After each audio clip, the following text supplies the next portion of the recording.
بسم اللہ الرحمن الرحیم، صلاۃ و سلام علیک یا رسول اللہ صلی اللہ علیہ وسلم۔ 12,000 یہودی بندر بن گئے۔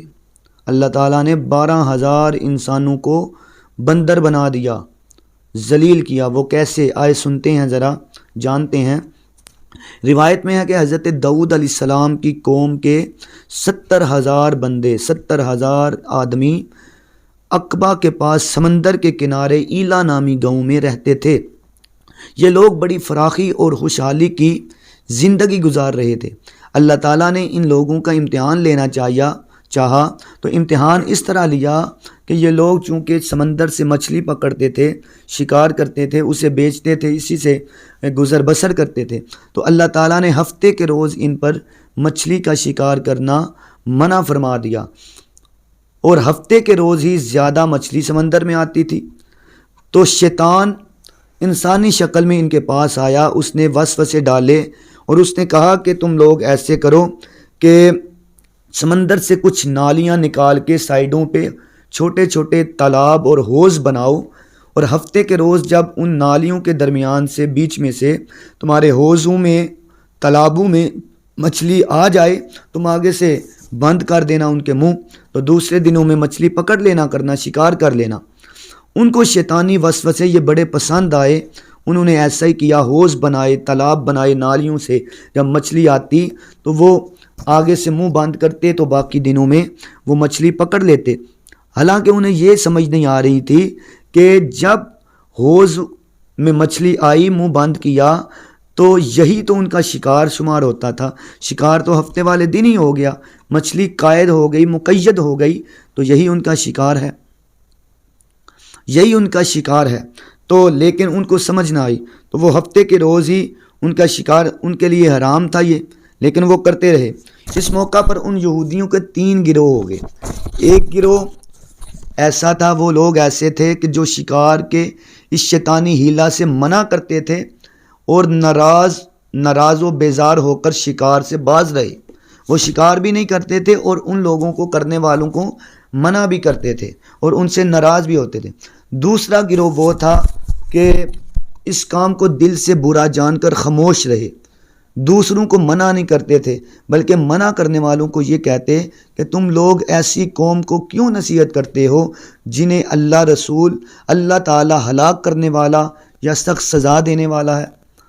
یہ دوسرا گروہ تھا۔ اور تیسرا وہ گروہ تھا جو سرکش و نافرمان لوگ تھے، جنہوں نے حکم خداوندی کی اعلانیہ مخالفت کی اور شیطان کی ہیلا بازیوں کو مان کر ہفتے کے دن شکار کر لیا اور مچھلیوں کو کھایا اور بیچا بھی۔ جب نافرمانوں نے منع کرنے کے باوجود شکار کر لیا تو منع کرنے والی جماعت جو تھی اس نے کہا کہ اب ہم ان نافرمانوں سے میل ملاپ نہیں رکھیں گے، ان کے ساتھ ہم نہیں رہنا چاہتے، ان سے علیحدہ ہو جائیں گے۔ انہوں نے بستی کے 2 حصے کیے، درمیان میں بہت بڑی دیوار بنائی اور آمد و رفت کے لیے ایک دروازہ بنا لیا۔ کچھ دن گزرے، ایک دن وہ لوگ جب اپنی اس دیوار سے، اپنی بستی سے باہر نہ نکلے آمد و رفت کے لیے، ان میں سے کوئی بندہ باہر نہ نکلا، تو کچھ لوگ دیوار پھلانگ کر اندر گئے ان کو دیکھنے کے لیے کہ یہ آج باہر نہیں آ رہے۔ جب وہ اندر گئے تو انہوں نے دیکھا کہ وہ سارے کے سارے بندر بن چکے ہیں۔ اللہ اکبر! وہ سارے کے سارے بندر بن گئے، ان کی شکلیں تبدیل ہو کے، جسم تبدیل ہو کے بندر بن چکے تھے۔ اور جب یہ لوگ اندر گئے تو وہ لوگ اپنے اپنے عزیزوں کے پاس آتے، ان کا لباس پکڑ کے سونگھتے اور زاروں کی طرح روتے، مگر لوگ ان بندر بن جانے والوں کو نہیں پہچانتے تھے۔ ان بندر بن جانے والوں کی تعداد 12,000 تھی۔ 12,000 کا 12,000 بندہ بندر بن گیا۔ یہ سب 3 دن تک زندہ رہے اور اس درمیان میں کچھ کھا پی نہ سکے، بلکہ یوں ہی بھوک کے پیاسے سب کے سب ہلاک ہو گئے۔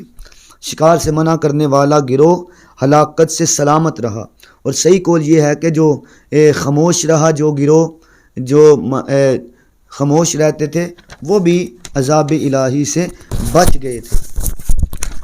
ان کا ذکر اللہ تعالیٰ نے قرآن پاک کی سورہ بقرہ پہلے سپارے میں اس انداز میں کیا، وَلَقَدْ عَلِمْتُمُ الَّذِينَ اعْتَدَوْا مِنْكُمْ فِي السَّبْتِ فَقُلْنَا لَهُمْ كُونُوا قِرَدَةً خَاسِئِينَ، اور بے شک ضرور تمہیں معلوم ہے تم میں کہ وہ جنہوں نے ہفتہ میں سرکشی کی تو ہم نے ان سے فرمایا کہ ہو جاؤ بندر ددکارے ہوئے۔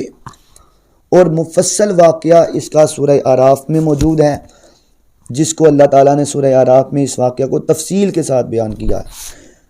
اب یہ واقعہ، اس سے درس ہدایت ہمیں کیا ملتا ہے، درس کیا ملتا ہے، اس سے ہمیں عبرت کیا حاصل کرنی چاہیے؟ معلوم ہوا کہ شیطانی ہلا بازیوں میں پڑھ کر اللہ کے احکام کی نافرمانیوں کا انجام کتنا برا اور کس قدر خطرناک ہوتا ہے، اور خدا کے نبی جن بد نصیبوں پر لعنت فرما دیں وہ کیسے ہولناک عذاب الہی میں گرفتار ہو کر دنیا سے نیست و نبود ہو کر عذاب نار میں گرفتار ہو جاتے ہیں اور دونوں جہان میں ذلیل و خوار ہو جاتے ہیں۔ اصحاب علاقہ کے اس دل ہلا دینے والے واقعہ میں ہر مسلمان کے لیے بہت بڑی عبرت ہے، عبرتوں اور نصیحتوں کا سامان ہے۔